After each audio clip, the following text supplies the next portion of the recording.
always pray, especially when I just wake up, to have a good sense of humor. I got that from Pope Francis rather, because I think it's important that before you step out of the door, that you have this positive aura, and that when you go out, you can share your wit, your comedy, and just good vibes. Hello, I'm Bernalda.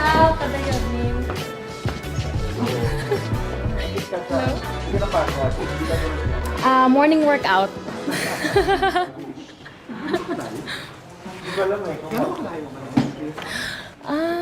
Ano, parang good for a morning jog. Okay, so you know the drill. 30 seconds, you can speak Filipino or Filipino English if you want to. 30 seconds for statement or answer. First question is, or statement, tell us something about yourself in 30 seconds. Hi everyone, I'm Danica Madrid Reynes. I'm 28 years old. I'm passionate about music. I'm a singer-performer. I represented the Philippines in the World Championships of Performing Arts in Hollywood, California. And it's like Olympics for talent. And I'm also passionate about travel. I'm a former overseas Filipino worker as an international flight attendant based in the Kingdom of Saudi Arabia. And that gave me the chance to travel and to support my family financially. And I met people from different walks of life.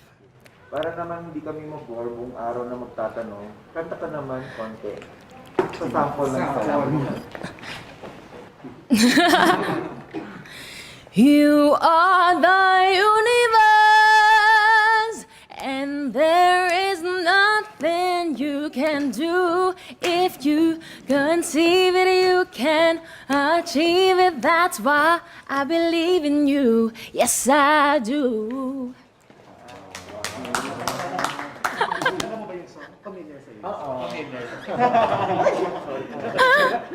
Here's your recording contract. Oh, Perfect choice. again, Okay, so, pero you're not from Cagayan daw, lolo mo? Relative. my mother is from Gonzaga, Cagayan po. Pero may alam ka na local na language, words.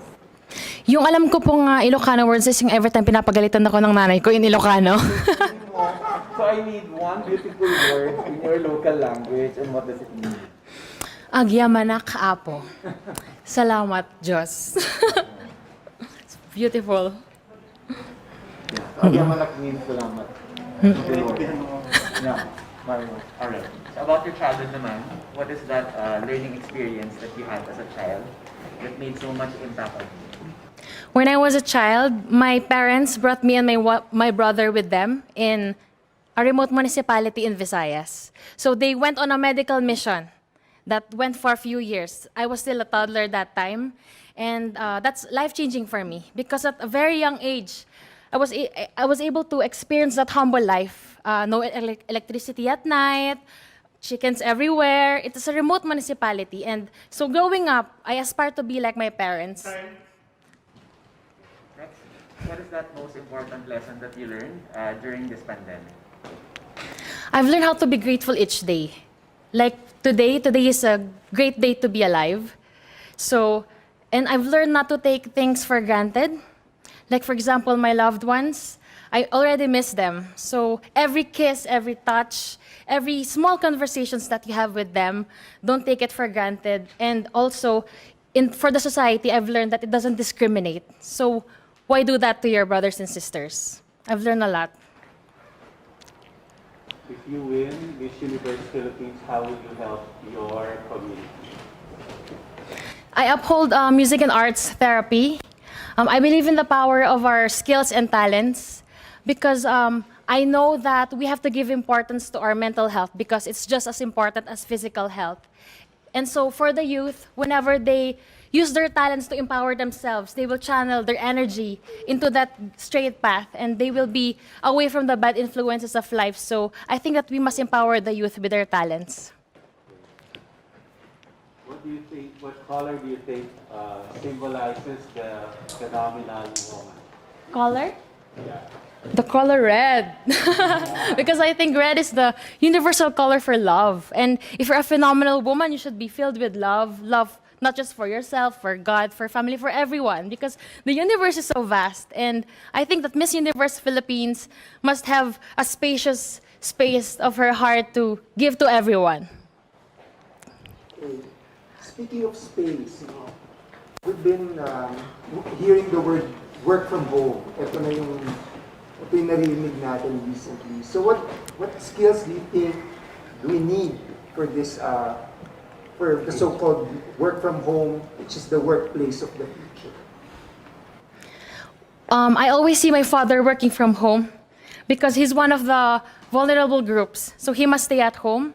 And I saw that since he is so used to working with other people, I saw how he adjusted very well. So I think we must do the same. Whatever work we have, we must be very adapted to our environment. We must not be choosy. We must be thankful that we are alive and with our families. So I think that any skills would also be enhanced when you're in a quarantine working from home, such as cooking, gardening, plantita. Okay.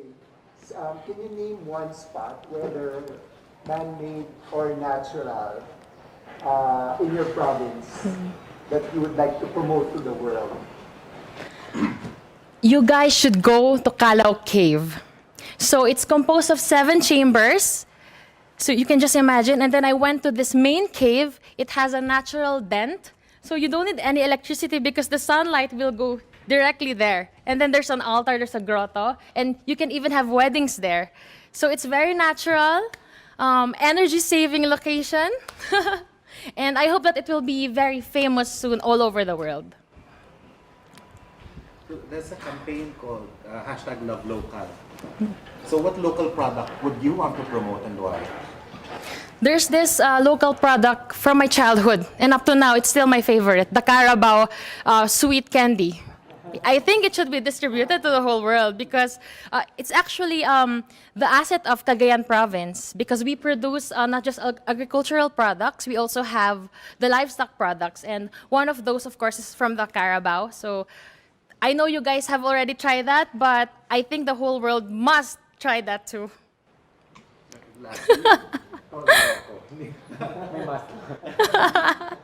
I know Carabao Smith. Last question is, what one thing do you think should young people focus on? Young people like you. Young people like me?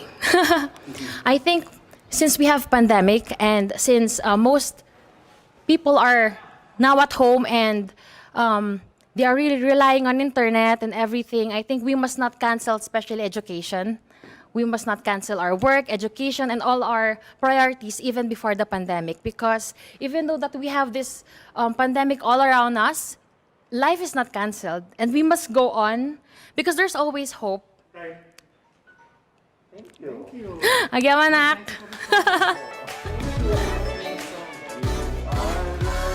I feel so happy. I feel so happy. I didn't expect those questions coming, but I'm just so thrilled and excited for the next rounds. Do you think it is enough to get you to the top 15? I pray that it will be enough. So yes, amen.